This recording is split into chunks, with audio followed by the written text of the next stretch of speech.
আজকে সকালে ঘুম থেকে উঠে দেখি আবার সকাল সকালে এই কাশ্মীর ভালো লাগে। হ্যাঁ, সবসময় কাশ্মীরে ঘুরতে ভালো লাগে না, তাই আবার একটা ডেঞ্জারাস লেভেলের ঘুম লাগালাম। যাই হোক, কিছুক্ষণ পর উঠে ভাবছি এত তো ঠান্ডা পড়েছে, তাহলে মাছগুলো জলে কিভাবে আছে।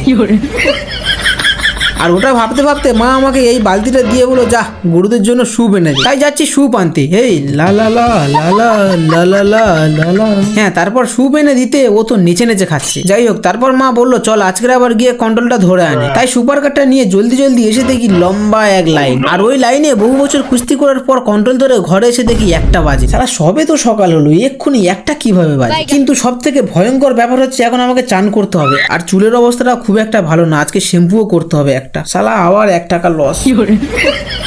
হ্যাঁ, তারপর একটা শ্যাম্পু নিয়ে এসেছি চান করতে। বিশ্বাস করো, ব্রেকআপ হলে মনে হয় এত কষ্ট হয় না, শালা যত কষ্ট এই ঠান্ডার সময় চান করতে গেলে হয়। যাই হোক, আমি এখন কষ্ট করে চানটা করি, আর তোমরা যা পারো করো।